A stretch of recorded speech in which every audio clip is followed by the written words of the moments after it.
Oke, sahabat Merkuri, kita ketemu lagi di perbincangan yang luar biasa. Saya sempat absen 2 kali ya, Bu Novi ya. Iya, betul. Ya, 2 kali saya absen, sudah dapat. Ini A atau I statusnya? Kenapa? Absen atau izin? Izin dong. Izin. Iya, izin. Tapi ya sudah kena saya, sudah kena SP1. Ya, kita kembali di perbincangan solusi SDM bersama Bu Novi, CEO dari Magnet Solusi Integra Emisi Consulting, yang bisa Anda ikuti kembali secara streaming ya, baik audio maupun visual di website kami di mercuryfm.id. Kalau yang audio saja Anda ingin mendengarkan, itu silakan klik di bagian atas. Kalau misalnya mau melihat apa yang terjadi di studio, tidak terjadi apa-apa sih sebenarnya, hanya diskusi saja gitu ya.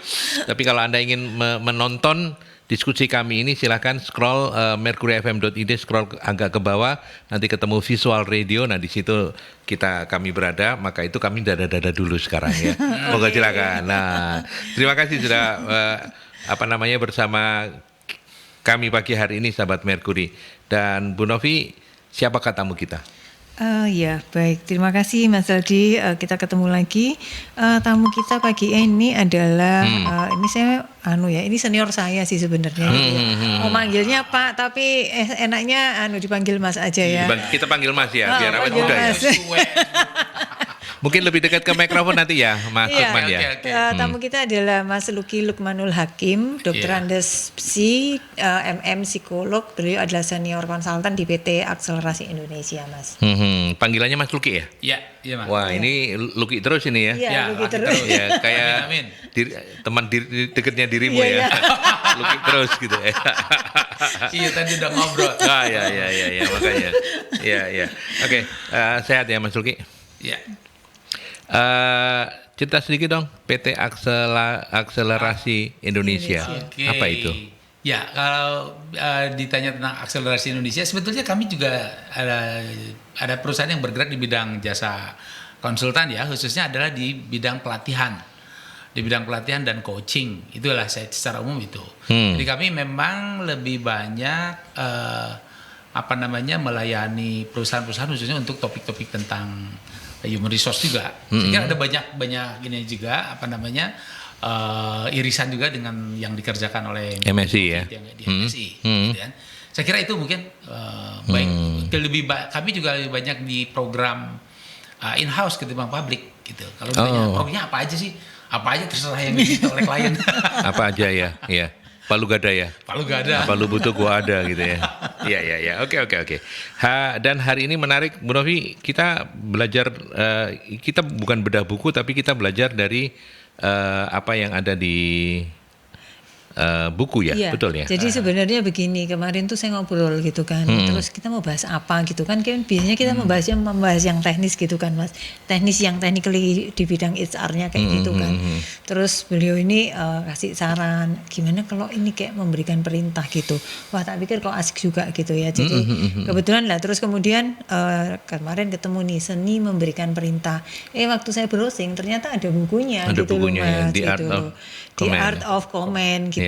Ini sebenarnya ini buku yang lebih ke kepemimpinan yang di militer ya, dengan background militer seperti itu. Tapi ya kita nggak ambil itunya, tetapi dari judulnya itu kita kemudian bedah lagi, karena ini di pemerintah itu sebenarnya terjadi di keseharian kita, bukan hanya atasan ke bawahan, tetapi dengan siapa saja seperti itu, dan seringkali tidak efektif gitu. Jadi ini kita mau bawa ke ranah yang lebih tinggi kaitannya dengan leadership, itu bisa, atau ya dalam keseharian di pekerjaan itu sesuatu yang sederhana tapi seringkali tidak efektif. Nah, kita mau diskusi di sini supaya kemudian topiknya ringan, tapi kita berharap bahwa impact-nya besar supaya kemudian setelah itu kita bisa memberikan perintah dengan benar. Gitu. Betul, karena memerintah itu kelihatannya ringan ya, tapi kalau kita terlalu lembek, nanti anak buah kita bisa seenak-enak udelnya gitu. Tapi kalau kita terlalu kenceng gitu ya, karena bukan militer, kita dicap, wah iki bosku iki otoriter iki, gitu. Gak demokratis, nah apalagi anak-anak Gen Z gitu. Nah makanya menarik sih sebetulnya hari ini kita bicara soal seni untuk memerintah begitu ya. Apa per definisinya Pak Mas Luki? Ya, jadi kalau kita bicara apa sih pengertian dari memerintah, barangkali kalau secara teknis memerintah itu adalah suatu usaha agar orang mau dan mampu melakukan apa yang kita kehendaki kan. Kehendaki, begitu Kalau ya. kita pemerintah itu adalah usaha supaya dia itu mau dan mampu mengerjakan apa yang menjadi tugas yang kita perintahkan itu. Itu secara definisi ya. Tetapi dalam praktek kan seringkali menjadi sangat rumit ya. Jadi Betul. orangnya tidak mau, orangnya tidak mampu dikerjakan tapi hasilnya tidak seperti yang diharapkan. Atau akhirnya hanya ya orang hanya di situ-situ aja gitu. Hanya menunggu diperintah terus menerus. Itu yang Gak ada inisiatif gitu ya. Kita memahami memerintah atau pengertian pemerintah di dalam pengertian yang sempit. Nah, di dalam pengertian yang ingin kita diskusikan sebenarnya, yang di situ ada menjadi sebuah unsur seni di dalam pemerintah adalah ketika pemerintah itu didefinisikan sebagai tindakan kepemimpinan dalam upaya untuk mengembangkan anggota tim menjadi lebih bertumbuh, gitu kan? Sehingga kita berharap si anggota tim tuh atau anak buah kita ini, karena konteksnya saya ambil konteks di organisasi di perusahaan gitu ya. Itu tidak hanya habis disuruh terus ya sudah saya kerjakan seperti apa yang disuruh. Besok lusa ya kalau nggak disuruh dia nggak kerjakan. Nggak kerjakan lagi. Akhirnya dia hanya jadi pasif begitu ya. Memang dikerjakan gitu. Tetapi ya situ kalau nggak ada perintahnya dia nggak mengerjakannya lagi. Nah, bukan itu tentu saja yang kita harapkan kan. Nah, jadi yang kita harapkan adalah sebuah kesadaran yang terbentuk karena kita telah memberikan perintah itu. Lalu akhirnya oke deh, saya mengerti apa yang harus saya lakukan. Lalu dia akhirnya menjadi asalnya tuh kita bilang asalnya wait until told menjadi ask for instruction. Apalagi nih Pak yang harus saya kerjakan. Nah, tahapan berikutnya naik lagi nih. Pak, saya punya usul nih, beri recommendation. Nah, itu kan. Terus naik sampai akhirnya dia menjadi seorang yang develop, dia menjadi seorang yang tanpa diperintah dia udah tahu apa yang harusnya dilakukan. Iya. Jadi saya kira unsur seninya akan jauh lebih menarik kalau kita berbicara ketika pemerintah tidak lagi dipahami sebagai upaya untuk membuat orang yang diperintah tuh mau dan mampu mengerjakan apa yang kita perintahkan. Tetapi dia berkembang, develop menjadi sebuah pribadi yang jauh lebih matang, gitu kan? Lebih empower. Iya. Itu saya kira. Ya, itulah kenapa kemudian disebut sebagai art gitu ya, seni gitu ya. Bukan hanya sekedar pokoknya perintah dilakukan dengan baik dan benar sudah cukup, tapi enggak, perintah yang bisa men-trigger orang untuk naik level seperti yang dicontohkan oleh Mas Luki tadi. Bu Novi mau menambahkan? Iya, jadi memberikan perintah itu tadi kalau kita bicara tentang artnya Mas, itu ada kreativitas gitu ya. Jadi cara memberikannya itu harus ada kreativitas gitu. Terus kemudian ada empati gitu. Kita tahu siapa yang kita ajak bicara, siapa yang kita minta untuk melakukan sesuatu, dan juga selain empati ada kayak background atau konteks tentang orang tersebut dan juga situasi lain yang melingkupi kayak gitu. Jadi seninya itu di sana Mas. Dan satu lagi tadi juga sudah dijelaskan ada hubungan emosional yang kuat. Jadi melibatkan akhirnya bukan hanya sifatnya tugas tetapi terkoneksi secara emosional. Jadi harus ada hubungan emosional yang kuat yang pada akhirnya membuat kalau misalnya saya setiap Selasa datang ke sini, kita sudah sama-sama tahu apa yang harus kita lakukan kayak gitu. Jadi bukan nggak harus ngomong gitu ya, tetapi kita sudah tahu sama-sama kalau misalnya situasinya seperti ini, kita ngerti nih gitu. Karena itu tadi sudah terbangun koneksinya gitu. Oke. Nah, Mas Luki, sebelum kita belajar lebih detail soal seninya seperti apa begitu ya, bagaimana mempelajari seninya, apa kesalahan-kesalahan mendasar yang sering kali terjadi ketika orang memberikan perintah? Ya, ini menarik nih ya. Jadi karena tadi mungkin definisi yang pertama yang menganggap bahwa yang disebut dengan memerintah itu atau keberhasilan memerintah itu adalah perintah diberikan, orang lalu mau dan mampu untuk mengerjakannya. Maka akibatnya ketika kita berhadapan di dalam misalkan pilihan ada dua anggota tim, anak buah kita atau anak kita yang misalkan yang satu rajin, yang satu malas, maka perintah itu hanya kita berikan selalu aja kepada yang rajin. Yang rajin, betul. Maka harus diabaikan kan? Iya. Nah, itu kalau hanya itu berhasil kan? Dan kita kan mendapat kepuasan karena kita telah memberikan perintah dan dikerjakan. Nah, yang rajin melakukan itu ya si rajin itu. Si malas dia malah tambah tidak mendapatkan kesempatan untuk berkembang. Tapi ketika mindset bahwa pemerintah itu adalah upaya untuk mengembangkan anggota tim, maka kita tahu kalau si malas ini justru orang yang harus mendapatkan perintah Lebih banyak. dalam arti dicari sendinya tadi ya. Ini kenapa dia nggak mau mengerjakan? Karena apa? Konteksnya adalah kita lagi mendevelop dia. Gitu kan? Nah, jadi kesalahan yang sering dilakukan karena pemahaman yang tadi adalah akhirnya perintah hanya diberikan kepada itu saja gitu kan, kepada orang-orang yang itu saja dan mengabaikan yang lain. Dan kita sadar bahwa kalau kita analisa lebih jauh, orang rajin itu nanti akhirnya lama-lama kok gue lagi kan gitu ya. Nah, kata si malas, lu lagi maunya kan gitu ya. Akhirnya justru yang awalnya mendapatkan kesempatan untuk develop, yang si rajin ini juga merasa jadi rugi gitu. Sebaliknya yang malas ini justru dia mendapatkan keuntungan karena justru dia tidak mendapatkan beban karena dia diabaikan begitu. Nah, inilah yang akibatnya menjadi sebuah kesalahan yang ruginya sebetulnya kembali kepada kita karena anggota tim kita atau ada anak kita yang akhirnya tidak bertumbuh. Gitu ya, itu saya kira. Ya, oke, Bu Novi mau menambahkan juga soal kesalahan-kesalahan ini. Kesalahan itu bisa ini tadi Mas, cara penyampaiannya ya gitu ya. Jadi cara penyampaian itu terlalu singkat, ini juga fatal. Ya. Terlalu kompleks juga buat orang-orang tertentu Membingungkan. tidak tepat kayak gitu kan. Terus kemudian dari caranya, terus kemudian orangnya gitu ya. Jadi siapa yang kita berikan perintah gitu. Nah, ini kan kalau kita bicara nanti di teori yang kepemimpinan, kalau ada orang yang sudah mau dan mampu, ya kita nggak perlu detail, kita cukup delegasi kayak gitu kan. Orang yang tidak mau, yang tidak mampu gitu, harus detail banget justru seperti itu. Terus ada orang yang tadi itu di tahap-tahapan tadi itu kita harus ngerti, oh ternyata dia sebenarnya mau tetapi knowledge-nya enggak ada sehingga kita harus menerangkan di bagian mananya. Nah, itu kita harus tahu siapa yang kita ajak bicara karena kalau enggak ya tadi akhirnya bisa ditaruh aja gitu ya. Jadi kepada orang yang tadi itu kemampuannya rendah dan juga kemauannya rendah. Nah, kalau misalnya kita coba kerjakan ini ya, nanti jam 4 kembali lagi ke saya sudah selesai. Dia pasti tolak gitu ya.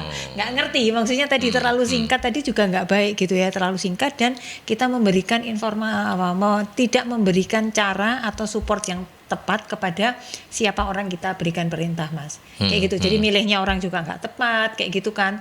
Terus tidak memberikan informasi atau support yang dibutuhkan ketika dia mau agar dia bisa melakukan perintah itu.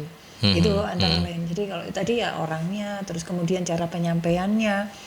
Terus apalagi ya mungkin yang bisa ditambahkan? Mungkin waktu terlalu mepet yang seperti itu juga seringkali kita coba kerjakan ini gitu, nanti jam berapa sudah selesai gitu. Nah, kita nggak lihat kompleksitas tugasnya seberapa. Ya, artinya perintah itu bisa untuk orang yang berbeda, caranya juga berbeda ya. Betul. Meskipun ya benar ya Mas Oki ya. Oke. Kenapa? Karena memang kemampuan orang untuk memahami berbeda-beda begitu. Gimana Mas Oki? Betul. Saya kira betul sekali ya Mas Aldi. Jadi kepada orang-orang tertentu yang tadi sesuai dengan yang disampaikan Bu Novi ya. Tidak mampu ya. Tugasnya harus rinci dan jangan banyak-banyak kan gitu. Serta dipantau step by step ya. Dipantau dalam waktu yang lebih ketat.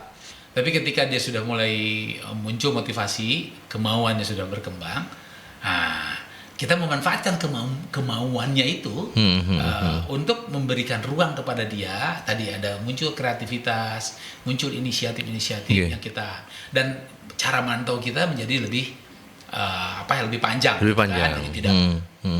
Udah dikerjain belum? Baru 5 menit sebelum. Udah gimana? Udah sampai mana? Lama-lama selewan kan. Awal gitu. Oke nanti ya, besok ya aku pengen tahu hasilnya. Nah, itu jadi. Gitu kan? Sehingga kita baru akan memberikan feedback dari tugas kita itu misalkan baru besoknya. Oke. Gitu kan? Itu model-model seperti itu. Sampai akhirnya kita harap kalau dengan modal kemauan itu dia memang akhirnya menjadi mau dan mampu. Kalau sudah mau dan mampu sebetulnya kita bisa ringan. Kita sudah bisa mendelegasikan. Gitu kan? Nah, cuma yang satu lagi nih yang harus waspada. Orang yang sudah mau dan mampu kadang-kadang kita juga suka taken for granted. Udahlah, kerjakan sama dia pasti beres. Ini apa-apa. Nah, terus saja kepada dia, terus dia nggak dapat istilahnya nggak dapat reward atau nggak dapat apresiasi. Kita lupa kadang-kadang kepada yang sudah rajin ini, kita tidak lagi menyentuh, tidak lagi ada connection ya tadi, misalkan. Lama-lama dia menjadi orang yang mampu tapi nggak mau. Jadi turun lagi nih levelnya. Jadi kalau kita kaitkan dengan tugas kepemimpinan itu membuat orang yang asalnya tidak mampu menjadi mau dan mampu, ya, menjadi mau meskipun belum mampu, kemudian menjadi mau dan mampu. Dan itu harus kita jaga, dia berada di posisi mau dan mampu. Hati-hati kalau kita juga tidak kelola dengan baik, orang ini akan mundur menjadi orang yang mampu tapi nggak mau. Artinya udah demotivated. Nah, ini yang menjadi tantangan dia. Seninya adalah di situ. Antara kalau kita bicara pemerintah itu kan tidak hanya bentuk kalimat perintah, ya, artinya tanda seru. Karena kita juga bisa memerintah dengan bentuk kalimat tanya. Kalimat tanya. Nah, jadi mengkombinasikan antara kalimat-kalimat dengan tanda seru dan tanda tanya, itulah yang akan membuat seni dari sebuah pemerintah yang menggerakkan orang dari asalnya tidak mampu menjadi mau dan mampu, dan menjaga dia tetap berada di mau dan mampu, tidak terus downgrade menjadi mampu tapi nggak mau. Oke. Nah, itu saya. Baik. Kita break dulu ya, Oke. Bu Novi, Mas Zulki. Nanti kita lanjutkan setelah pesan-pesan, dan sahabat Merkuri, seperti biasa Anda boleh bertanya-tanya, berdiskusi langsung dengan para narasumber hebat kita pagi ini melalui 0315620096 atau juga WhatsApp di 0817300096. Ya, setelah iklan. Yuk kita lanjutkan kembali. Terima kasih untuk keluarga besarnya Mas Luki ya. Salam kenal. Saya mewakili Merkuri ya. Iya, iya. Salam kenal dengan Merkuri dan Nobar ya. ya, Nobar pagi hari. nobar untuk bersama-sama berbagi tentang topik kita hari ini, seni memberi perintah. Dan sahabat Merkuri, silakan sekali lagi kalau ada yang ingin tanya-tanya di 0315620096 atau 5679696 atau juga melalui WhatsApp ya di 0817300096.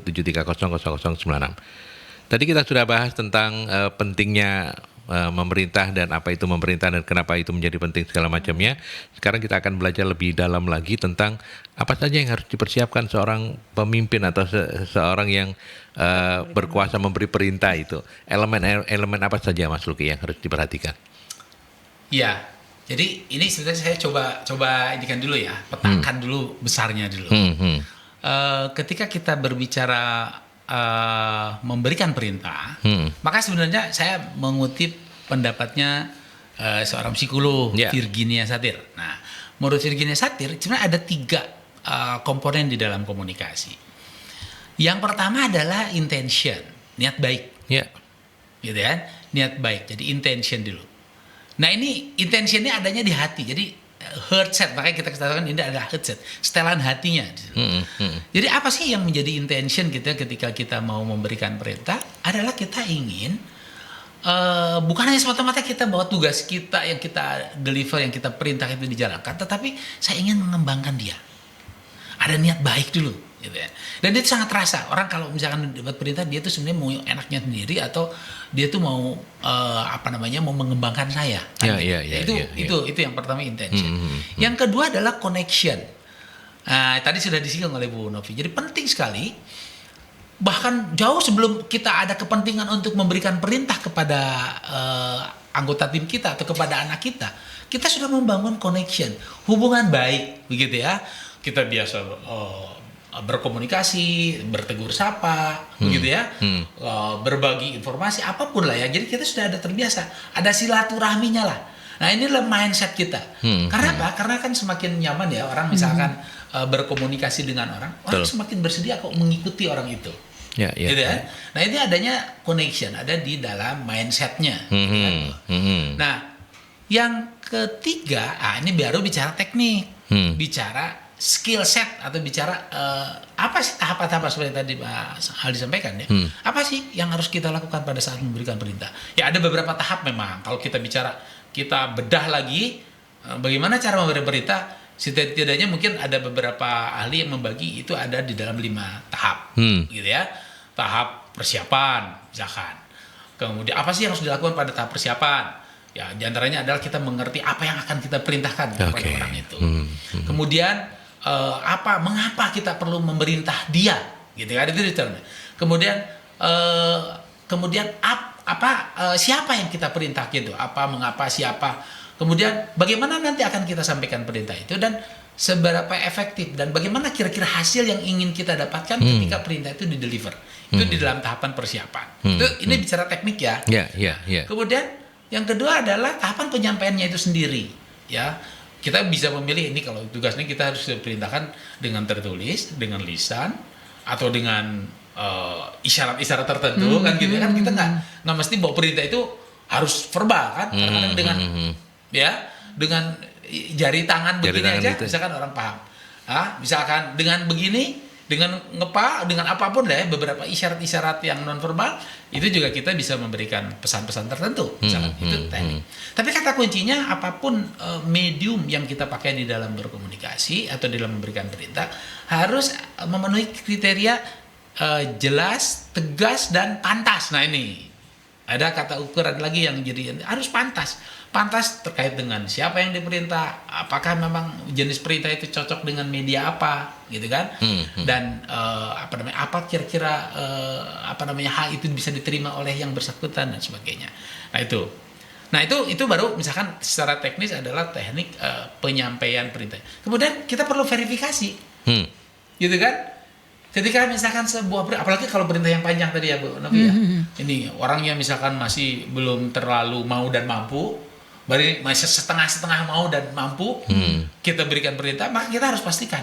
Coba bisa diulangi apa yang saya perintahkan tadi, apa yang saya tadi katakan. Mungkin perlu ada tahapan memverifikasi bahwa kita telah yakin kalau kita mendeliver tugas itu dia akan mengerjakan dengan baik. Kita juga tenang, gitu kan? Dan dia juga merasa lebih nyaman karena saya tahu saya akan mengerjakan hal yang tepat seperti yang diperintahkan. Jadi tahapan verifikasi. Yang keempat adalah tahapan follow up. Nah perintah ini kan harus di follow up. Jangan terus kita kasih perintah baru seminggu kemudian kita tanya, udah sampai mana? Udah jadi kan? Loh, wah kira ini bapak nggak terlalu penting tugas. Wah mati kan. Jadi harus di follow up. Itu terusnya teknik follow up tadi sama seperti tadi yang Bu Novi sampaikan.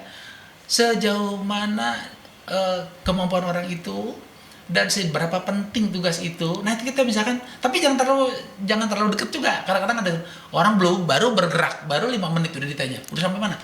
Udah gimana hasilnya? Lah Pak, belum saya telepon kok gitu kan. Misalkan. Nah jadi memfollow up itu adalah memastikan bahwa dia sadar bahwa itu perintah akan kita minta dan akan diminta hasilnya seperti apa sih, orang menjadi aware. Nah itu follow up. Dan yang terakhir adalah evaluasi. Nah evaluasi adalah sebenarnya ada 2 aspek dari evaluasi. Yang pertama adalah evaluasi terhadap hasil. Apakah memang tugas yang kita berikan itu dikerjakan seperti yang kita harapkan? Nah jadi artinya oke, itu berhasil.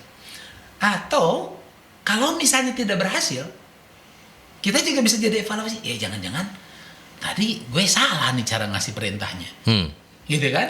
Kurang cukup jelas, misalkan terlalu cepat, atau tidak di follow up, atau tidak melakukan tahapan verifikasi dengan benar. Dan jadi ada 2 aspek dari evaluasi, adalah evaluasi hasil sejauh mana ketepatan dari tugas itu telah dikerjakan atau tidak. Yang kedua adalah evaluasi kepada diri kita sendiri tentang proses bagaimana sebuah proses pemberian perintah itu telah dilakukan. Itu teknisnya saya kira. Itu mungkin Mas Aldi. Iya. Kak, saya ingin dapat tambahan sedikit tambahan komentar tentang tegas. Tadi kan jelas, tegas, pantas. Pantas, betul. Tegas seberapa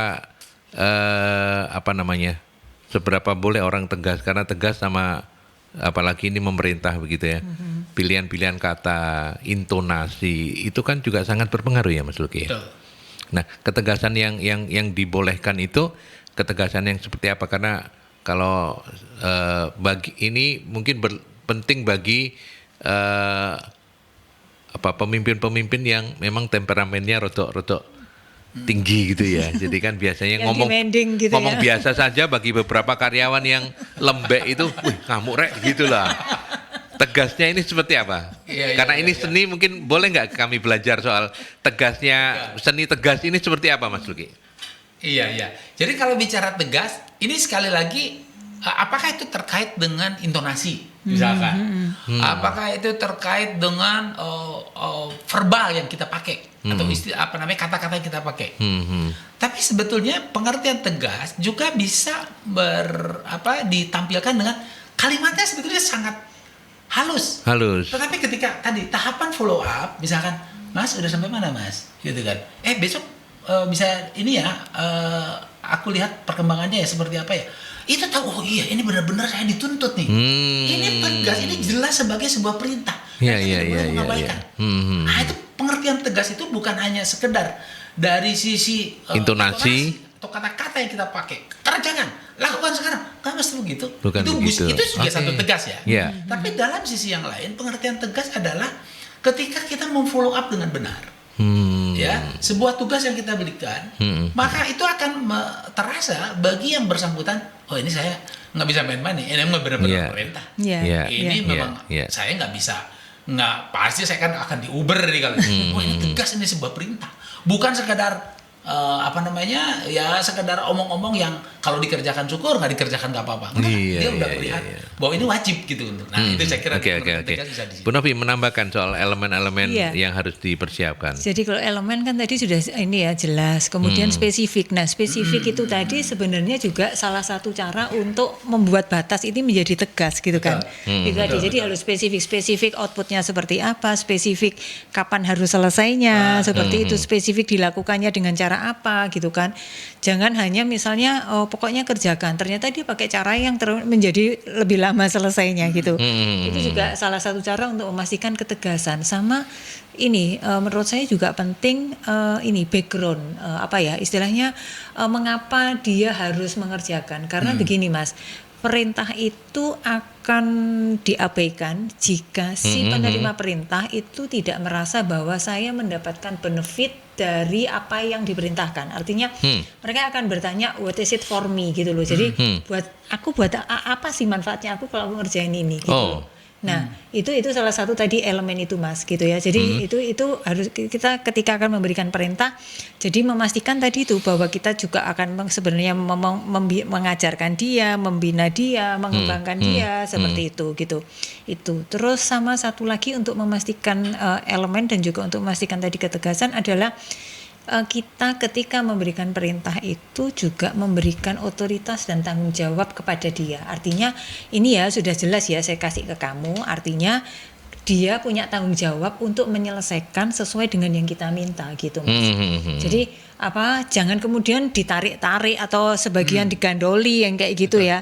Jadi ketika perintah ini diberikan ke dia, kita sendiri harus memastikan bahwa oke, saya mempercayakan ini sepenuhnya kepada Anda dan silakan dikerjakan sesuai dengan yang tadi kita sudah sepakati. Kayak gitu. Terus sama tadi itu kalau elemen ya yang jelas tadi itu harus ada feedbacknya kayak gitu ya. Harus ada feedbacknya supaya kemudian kita jadi tahu sudah seberapa efektif atau sudah sampai selesai seberapa perintah tadi dikerjakan dan apakah hasilnya sudah memenuhi dengan yang diharapkan kayak gitu. Ya, oke. Baik, saya coba untuk berbagi waktu juga dengan sahabat-sahabat Merkuri. Ada Mas Ali Haski ini. Oh, Mas Ali Yudin. Ali Yudin ya. Tapi pertanyaannya di luar konteks, cuman monggo silakan ditanggapi. Bagaimana kiat menjadi pebisnis mandiri seperti Mbak Novi gitu? Itu kepepet Mas Ali. The power of pepet, the power of mama gitu ya. Iya, the power of KFF, kepepet itu. Kepepet ya. Jadi kalau kepepet apapun akan dilakukan. Jadi Mas Ali mulai sekarang Anda harus belajar bagaimana cara memepetkan diri ya. Betul. Nanti boleh di luar sesi ini ya Mas Ali diskusi. Ya. Jadi tidak terjawab ya di sesi ini. Iya, tidak terjawab. Pertanyaannya. Mau menambahkan Mas Luki, bagaimana menjadi pebisnis mandiri? Kalau bicara jadi kayaknya mungkin orang itu terlahirnya tidak sebagai pebisnis lah ya, rata-rata inginnya apa? Iya. Kerja terus dapat itu secara umum lah ya. Gitu. Karena mungkin dalam kultur kita ya kita lebih banyak sebagai pekerja gitu. Nah, sehingga kalau mau jadi pebisnis seperti Bu Novi begini ya harus kepepet dulu. Ketika misalkan sudah kebutuhan banyak gitu kan. Penghasilan terbatas, terus apa lagi kan gitu Mbak.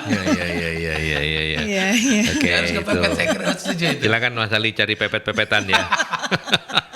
Supaya bisa kemudian berbisnis mandiri. Itu ide dari para narasumber. Kemudian saya ke Mbak Vita. Selamat pagi Mbak Vita. Terima kasih ya sudah mampir di perbincangan ini. Mudah-mudahan menontonnya juga melalui visual radio ya, melalui streaming visual.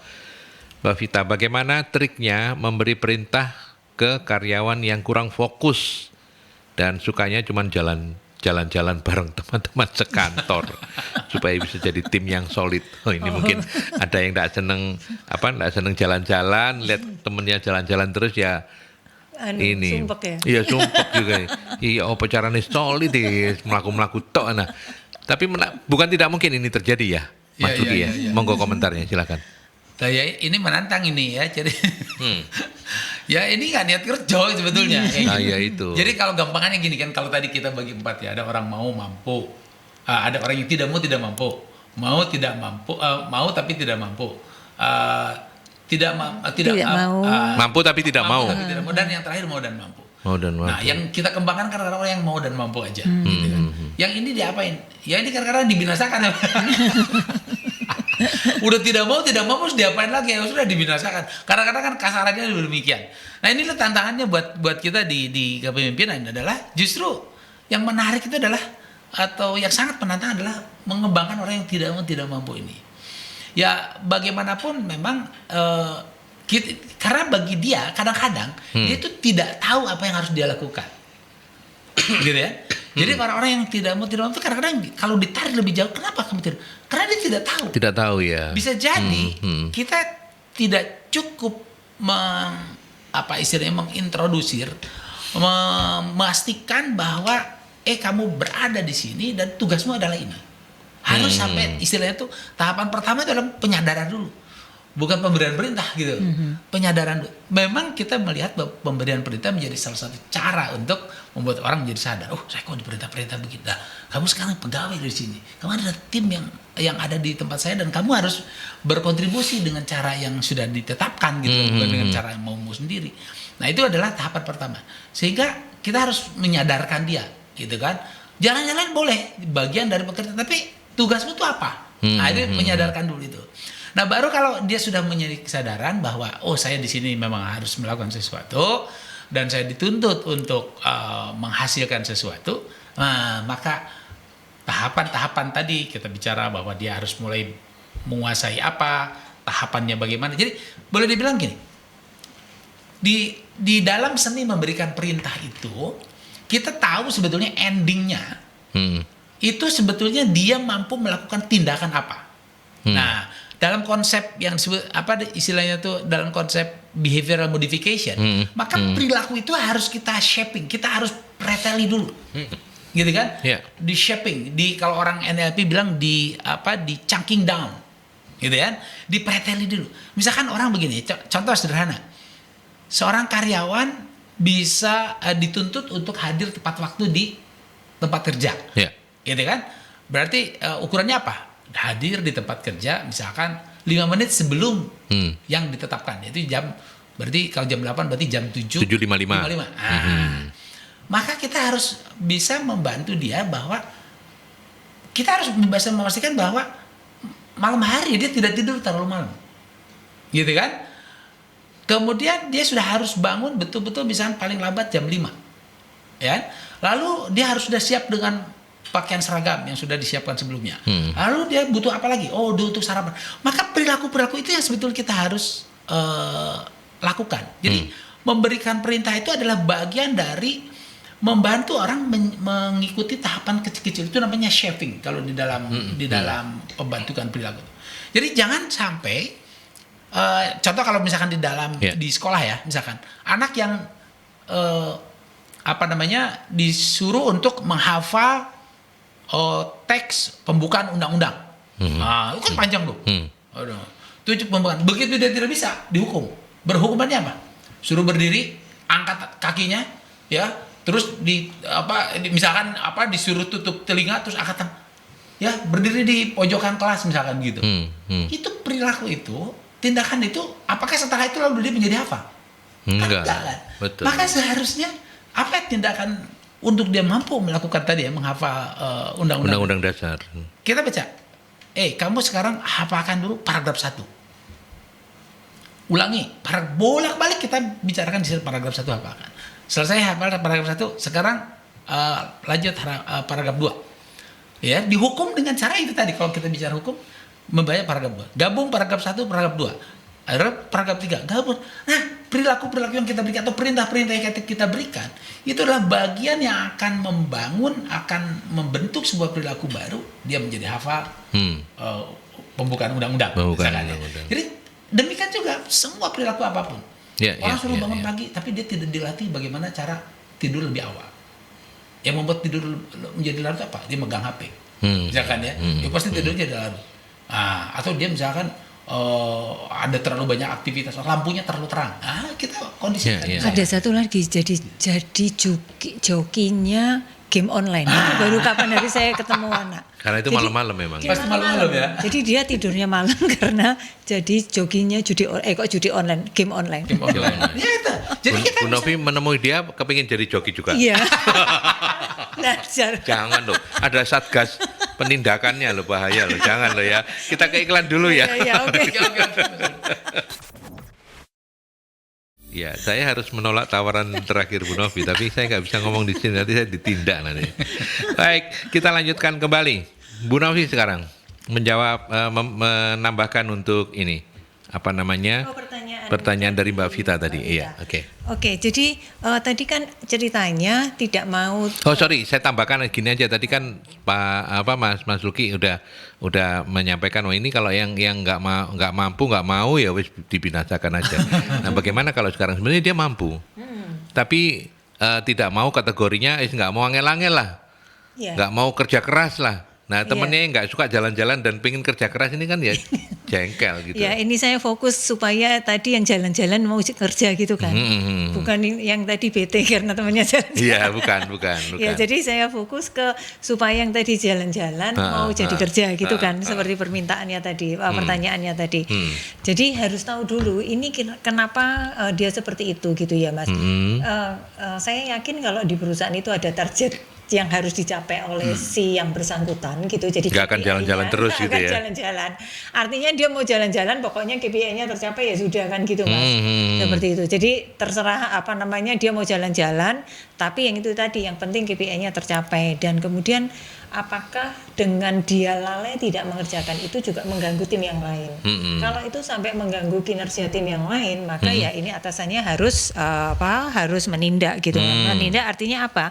Memberikan batasan yang jelas, memastikan bahwa tadi itu perintah yang dalam bentuk KPI tadi yang menjadi tanggung jawab dia, yaitu harus dicapai seperti itu.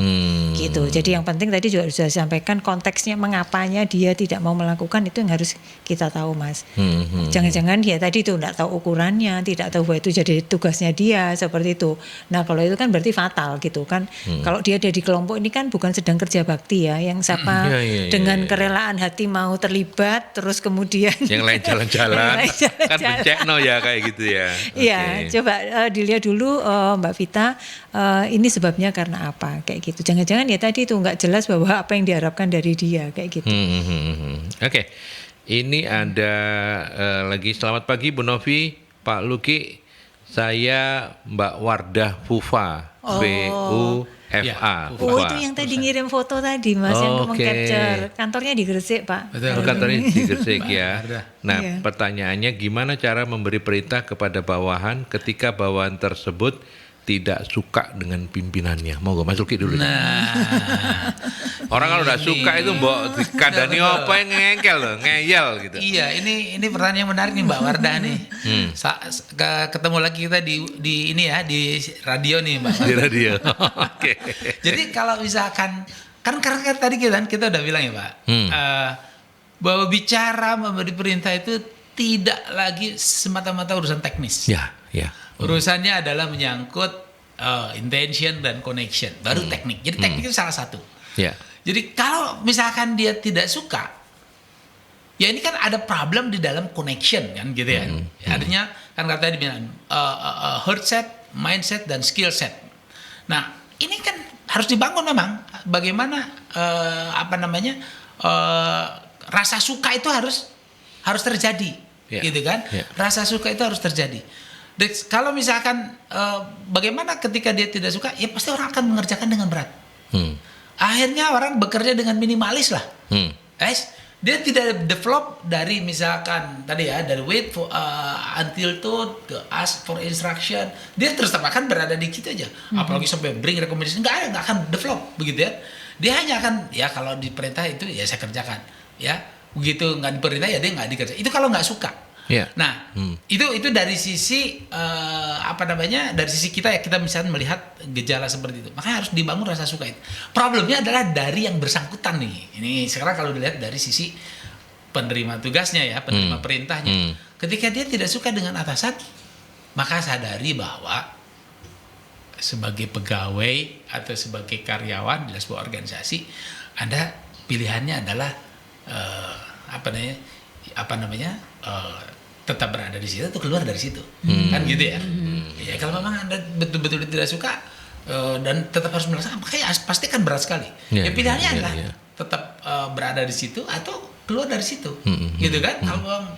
Tapi kan kalau misalkan bisa melihat sisi-sisi positif dari atasan kita dan dari perintah-perintah yang diberikan, ya bangunlah perasaan itu kan gitu ya. Nah, bangunlah perasaan itu sehingga misalkan kita bisa menjadi lebih nyaman bekerja di situ. Jadi kadang-kadang kan kita melihat masalahnya memang ada di luar sana ya, di atasan kita, gitu kan. Nah, sehingga kita menjadi berat gitu. Tapi akhirnya harus ada upaya mereframing lah ya, bahwa karena kita adalah pegawai, karena adalah karyawan, karena kita adalah anggota tim dari dia, ya sudah kita terima. Nah, oleh karena itu dari sisi atasan ya jangan lupa bahwa bukan hanya sekedar memberi perintah, bangun juga connection, hubungan-hubungan baik dan niat baik kepada anggota tim kita. Gitu ya. Karena bagaimanapun orang itu selalu bisa merasakan niatnya pimpinan kita ya, atasan kita gitu ya. Bahkan ketika teknik berkomunikasinya kalau kita lihat di sini tidak memadai, artinya tidak seperti pakemnya, tapi karena niat baik dan hubungan baik. Itu bisa kerasa ya, beda ya. Kerasa kok. Oke. Jadi kalau lihat cara dia merintah itu sebenarnya nggak kena, kalau misalkan ya, nggak sesuai dengan teori lah kita boleh dibilang. Tetapi karena kita tahu bahwa niat baik dan hubungan baik yang sudah terbangun, mungkin seperti kita dengan orang tua lah. Orang tua kita kan nggak pernah belajar untuk teknik memberi perintah kapan misalnya.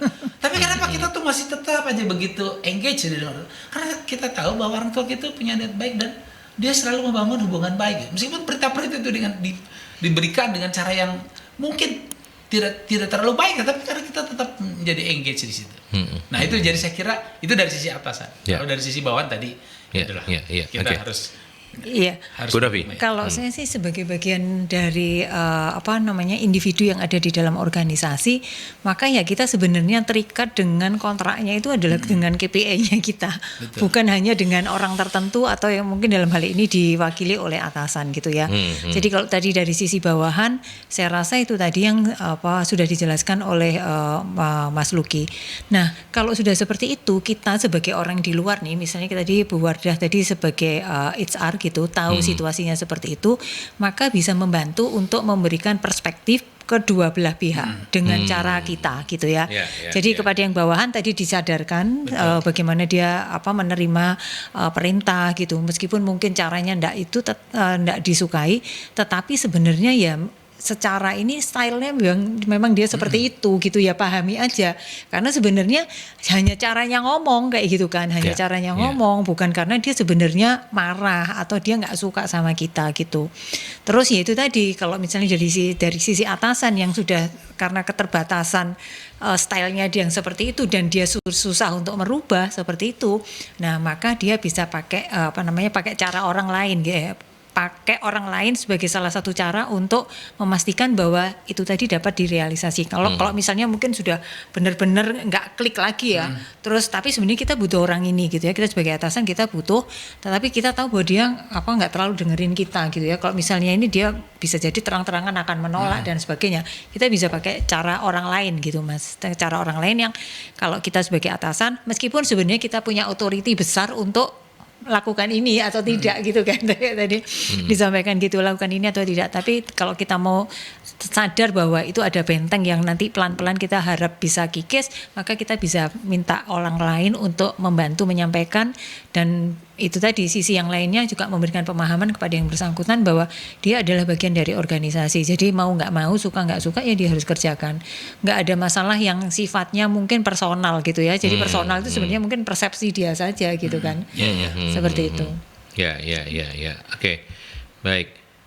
Ini ada Pak Fandi. Memberikan perintah karyawan yang beda generasi apakah harus dibedakan? Sedangkan waktu penyelesaiannya harus sama. Kasus di lapangan, kata Pak Fandi, seringkali Gen Z itu kurang on time. Apa tips untuk masalah seperti ini? Monggo silakan Mas Luki dulu. Ya, ini memang tantangan baru kita ya. Iya. Tantangan baru betul, kita betul. Berhadapan dengan generasi yang memang dibesarkan dengan cara yang berbeda dengan kita dulu. Iya. Pada dasarnya kita memang harus mengikuti keadaan yang ada. Artinya yaitu tadi kalau kita bicara ada prinsip yang tadi yang saya disampaikan Virginia Satir. Connection kita harus dibangun. Semakin kita berbeda generasi antara kita dengan yang kita perintah, semakin penting kesadaran kita untuk membangun connection kita dengan dia. Jadi itu terjadi kapan? Itu terjadi sebelum perintah itu diberikan. Dalam keseharian kita dari pagi sudah kita menyapa, misalkan ketika kita di luar konteks-konteks pekerjaan kita juga misalkan berkomunikasi, itu membangun connection. Nah, dengan cara membangun connection ini kita akan bisa menjadi mengerti bagaimana ungkapan atau cara berkomunikasi yang pas untuk dia.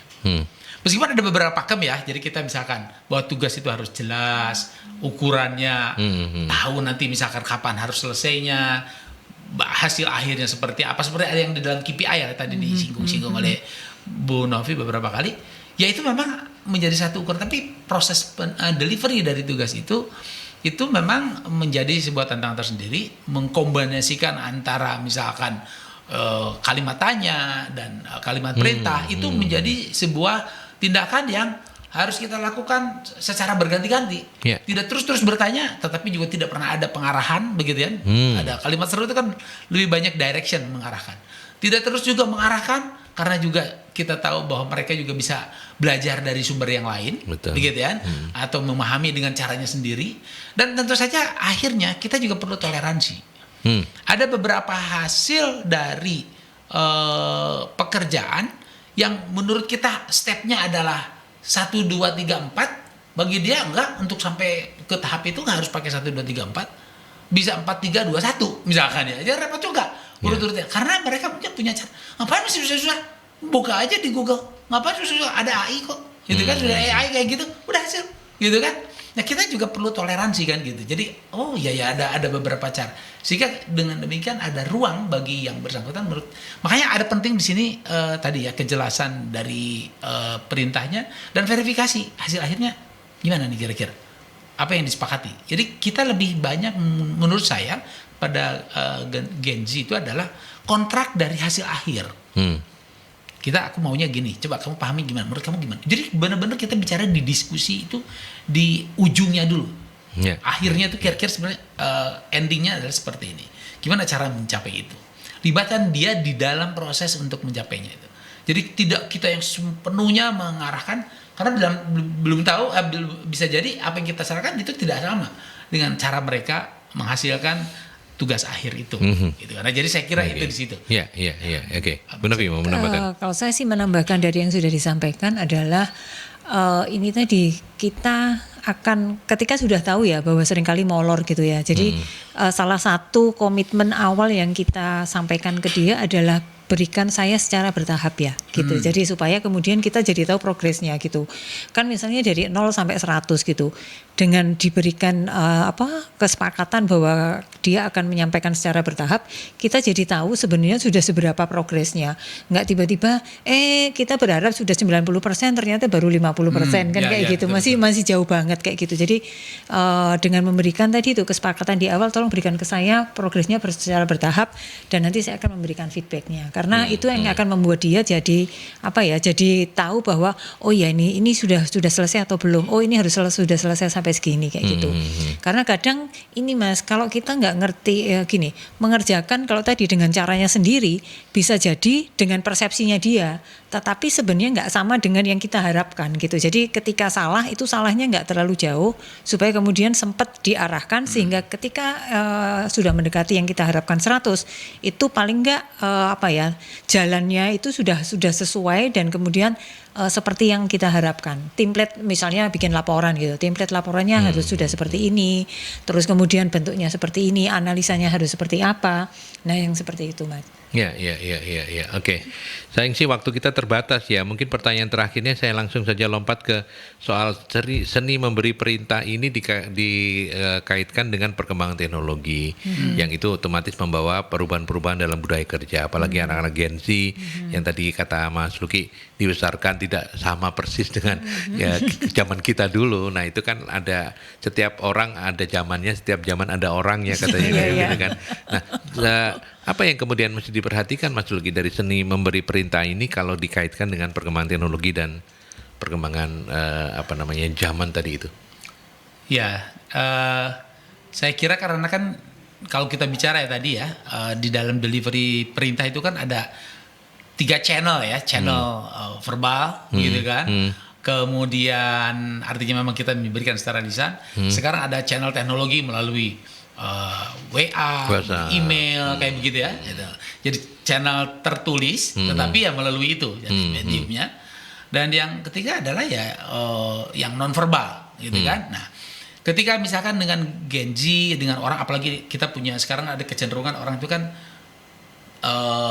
tidak lagi berada di dalam satu geografi yang sama, gitu kan. Nah, maka memang kita harus mengoptimalkan channel-channel yang tadi kita sebut channel tertulis lah ya. Nah ini yang menjadi hal yang perlu kita kuasai juga. Ya jadi sekarang kan ada istilah itu berbagai macam fitur yang ada di teknologi ya. Misalkan ada yang sebut dengan WA group, ada yang sebut dengan Google Classroom. Tugas-tugas kita lakukan di situ. Jadi saya sering memang saya sendiri secara pribadi misalkan ya gegap juga ketika kita memberikan tugas lalu mereka sudah Pak udah saya kerjakan. Loh di mana? Ya saya sudah kirim linknya Bapak lihat aja di. Loh ternyata jadi dia tidak melaporkan tapi dia sebelum penuh. Kita yang harus belajar. Misalkan ya. Nah itu yang harus akhirnya kita juga belajar juga teknologinya ya. Jadi karena ada banyak fitur aplikasi-aplikasi yang Trello misalnya ya, yang itu yang memang menjadi sebuah aplikasi kolaborasi di mana semua orang bekerja dan hasil kerjanya berada di sebuah aplikasi di situ. Dan akhirnya kita juga harus belajar sih. Ya kalau kita lagi WA lagi, kemudian kita telepon, bagi mereka nggak nyaman. Udahlah kamu udah kasih perintah, kita udah sepakat. Lihat perkembangannya aja di Trello misalnya kayak gitu. Di Trello. Kita juga ngeceknya tadi ya, bukan lagi menunggu dia lapor, udah kita sendiri harus ngecek. Jadi ada tindakan atau perilaku kepemimpinan yang berubah di mana kita mengeceknya juga melalui aplikasi itu kata di platform yang sama. Jadi itu saya kira kalau kita bicara lintas generasi ya itu jadi tantangannya. Luar biasa. Terima kasih Mas Luki. Bu Novi yang terakhir. Ini yang diceritakan ini barusan terjadi kemarin sore gitu. Saya lagi nge-review laporan yang sudah beberapa hari ini dirubah-rubah karena datanya nggak klop-klop gitu kan. Terus saya bilang, tolong itu di-emailkan ke saya. Jadi kalau saya ini kan nerima datanya yang sudah data jadi gitu ya. Nah ini datanya ada di dalam drive yang saya mesti nyari-nyari ini yang revisi kapan gitu kan. Ini kan susah banget gitu kan. Ini kaitannya dengan itu tadi. Jadi saya sendiri yang kemudian menyesuaikan harus ngelihat dari data dia gitu. Sementara kita sendiri senangnya ngelihat yang sudah jadi yang mana sih kayak gitu. Jadi sudah nggak rancu kayak gitu.